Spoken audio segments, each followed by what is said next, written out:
If you don't know me, my name is Dr. John Belkowitz. I'm the Director of R&D at Intelligent Concrete. And today we're going to be talking about the history of Intelligent Concrete. Stop banging the desk, Belkowitz! Intelligent Concrete started 2007 as B&B Premier Concrete. We're going to go through some pictures real quick. This is one of my favorite pictures. Whitney and I had just started dating, and my dad says that I only started dating Whitney so I could get a free garage to start the business, but that's not true. I dated her to get a free garage for a very long time, not just for a month.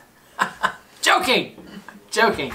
So Whitney and I started Intelligent Concrete, or B&B Premier Concrete, as a concrete countertop business, and we worked out of this this little garage. But it failed. We didn't do very well, and in 2008, during the height of the recession, as I was going to get a job at a department store to stock shelves, Whitney asked me what I really wanted to do, and I said I wanted to talk to people and teach people about concrete. I wanted them to pay me, and she said, well, let's do that, and I said, no way. Nobody's ever going to do that. And she said, we'll worry about that later. So we took my parents out to dinner, and we asked them if we could borrow their garage to start our business. My dad turned to my mom, and he goes, Pearl, they're going to take over the house.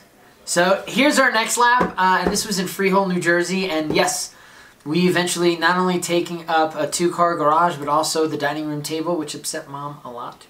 After that, we moved from New Jersey to Colorado, to Broomfield, Colorado, to get back to our Colorado roots. It was a great time, but we were itching to get to a permanent location. This was just a rental. We ended up buying the house that belonged to my sponsor parents from the Air Force Academy. And one of the biggest driving points was, not that it just had a barn. I mean, because the barn was huge, 2,700 square feet. But also, I mean, this is where I spent about 10 years of my life. You know, some of my most favorite people in the world raised their family here, and I wanted to raise my family here too. So, you know, walking around this property, there's a lot of memories that come back, but building the barn, you know, first working in the garage here, and then building the barn simultaneously as we were establishing our company here was great. And you know, one of the funny things is, the one constant that you see in 90% of the photos is our compression machine. And you can see this beautiful blue compression machine on the side, in the center of these different photos. It was the thing that we really started our business around. It was that one test that we could do that a PE would have to sign and be part of the data reports. And hint, hint, we might be having a contest for a piece of equipment like our compression machine. Wait till the end of the video. So we built this barn. It was awesome. It was our dream. It was just a lot of fun. And in doing so, and building this barn and creating this space, we had to revamp a lot of what we were doing. Not only was it the disruption that we were going to make in the industry, saving the world with all the concrete in it, but also our business model and who we went after and how we went after them in the industry. It was a very exciting time for us. Not that we're not still having exciting time, but it was just that huge growth period for us, and how pivotal point where Whitney and I started growing our business. So I need some coffee. Let's go get some coffee.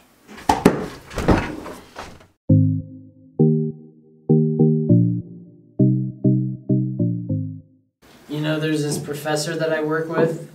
He has this trick of having his glasses on his head, and then he goes like this. And they fall into place, but he does it so smooth. Like, he'll be talking, he goes, yes, John, yes, Don, and he'll just go like this. And they'll just go, whoop, right into place. I'm like, whoa! That's engineering. Right? That is engineering. Hey, it's Whitney. Hi. Oh, so we're in the studio. Right. I like this room the best, and we were looking at we found a picture of the studio when we first put the concrete flooring. Sure. And this is before the walls were built. This is before the lights were in. I think it was even before the ceiling was really in. So you can see it from either side, and this is the day that the concrete slab was placed. And then slowly as we started growing this company, we started evolving. Right. Well, originally this was going to be a workshop. Right. Like, or a conference room for like workshops and stuff. And I'm like, we never did. No, well, we just never used it. Like, we'd have clients here, which we occasionally use it now, but... But when we had clients here, we never used it in the beginning. Well, and just we don't have clients here that often. Like, we're a working lab. Like, we try to minimize the amount that we're hosting here so we can work in the lab. And then, you know, when we went from the garages to the lab, we had a change in our business. Right. So it was a whole drive toward or away from commodity to this premier performance-based, specialized. And, you know, taking the studio, it was really when we were working with Patchouli. Well, we kept trying to do videos in the lab, and well, that's where it started with Patchouli, right? Yeah, but other people would be working, and then John and Patchouli would yell at us because we were being too loud, and it's like, okay, we're working. So I finally was like, why don't we make that conference room? Did you say that? Studio. That was totally mine. That was totally my idea. It was my idea for the carpets, though. Yes. Like no one will argue that. I chose the carpets and how to position them to make it look like a rock studio. I promise no one's going to argue that one. Because literally everyone has fought him on that. Except Stephen. The great thing about this growth is, even though Whitney and I built this company on our own, invested in it on our own, we had a lot of support from the industry. You know, we're very, I don't know if you wake up every morning. Well, I know you do. Say your thank yous and your blessings. Oh, absolutely. I wake up, I don't want to say every morning. I do my prayers, I do my blessings, and then I watch the sunrise. And as the sun creeps up over the horizon, I get to see this barn lit up. And, you know, I said it before that making this barn was a dream. Oh, absolutely. And part of the realization of that dream was people giving to us and people supporting us. Right. That's what we want to do with the industry now. And we're doing a essay competition! Meow, meow, meow.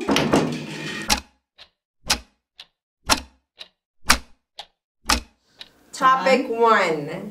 What can we do to make concrete more sustainable? That was topic number 1? Yes. Oh, that's a great topic. Topic number 2. What will be the new solution for fly ash? And topic 3. What is the next big thing in concrete? Like Concrete 2030, good or bad? And that's what I want y'all to focus on for these essays. Listen, we're giving out an amazing piece of equipment. The reason why we're giving this away is we use something like this to start our company. It was that compression machine that I was talking about before. When you go through all of the photos, our 90%, 9 out of 10 of our labs had some version of this in it. And this, if you already have a compression machine, this will take you to the next level. This will get you those pavements, these will get you those things outside of the conventional concrete mix design. So, pretty excited about this, but we're not just going to give this to anybody. We're giving this to somebody who can see the concrete world like we do. In words, we want you to show us you're a freaking concrete superhero. And that person, that company, that entity, I don't give a shit who you are, university, a high school, right? You'll be the proud owner of this flexural machine. All right, let's do a tech review on this. Way too much coffee. Oh, yeah? Yeah. Howdy! John here again. This is the flexural apparatus that we're having the competition for. We're excited to read your essays, but let's get into this review. First and foremost, what this test is measuring is the modulus of rupture of a concrete material. So what I mean by that, it's a combination of compressive strength and flexural strength at the same time. So we're going to put these two loads right about here, and then over here we're going to have two reactionary forces. So ultimately we're going to make this thing smile. Ha! Isn't that beautiful? You know what? Let's do it in another color. We're going to make it smile. Ah! Look at that guy. Isn't he happy? But he's going to end up breaking. Somewhere around here, by the standard, it has to be somewhere within the middle 1/3. Can't be outside of the 5% zone. So yeah, we're going to take some samples, put it in here. We're going to put a load or apply a load to it, and after it breaks, we're going to measure the base, the depth, and use all that information to identify the modulus of rupture. And you could use this for pavement designs, you could use it for bridge decking. I mean, really any type of thing that requires a flexural load to it requires this piece of equipment. So we're very excited to get this out to y'all. Let's go ahead and play with it, huh? Let's break some concrete. So according to the spec, we're going to put the finished surface on its side, so we're putting the concrete unfinished. We don't have 2 points where we're applying load, it's only going to be a single point load. You know, the reason why I'm using these leather shims, hey listen, if your beam conforms to the spec and it's true and it's perpendicular, you don't necessarily need to, and theoretically you can cap the beams too. I'm doing this because we're giving you something brand new and I don't want to mess it up or scratch it, or I want to scratch it as little as possible. So yeah, that's why I'm doing it right now. You won't necessarily have to do this, but we're going to make sure this valve is closed. We'll close this, or open that. Ooh, ooh, ooh, ooh.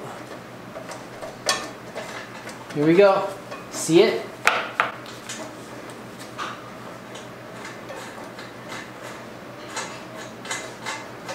This part always scares me. Okay, so we just broke a sample, and then what you're gonna do is you're gonna write down your load. Before you do anything else, you write it down. I might have screwed that up time in my life. So you'll open up this valve, that'll clear you out, and then we'll open up this valve in the back nice and slow, and it'll release the pressure.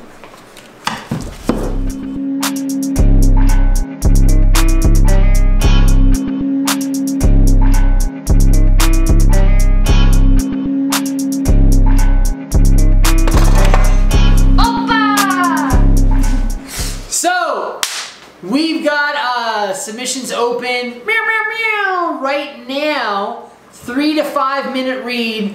If you send me that something that's 17 minutes, not gonna happen. So, all right, game on.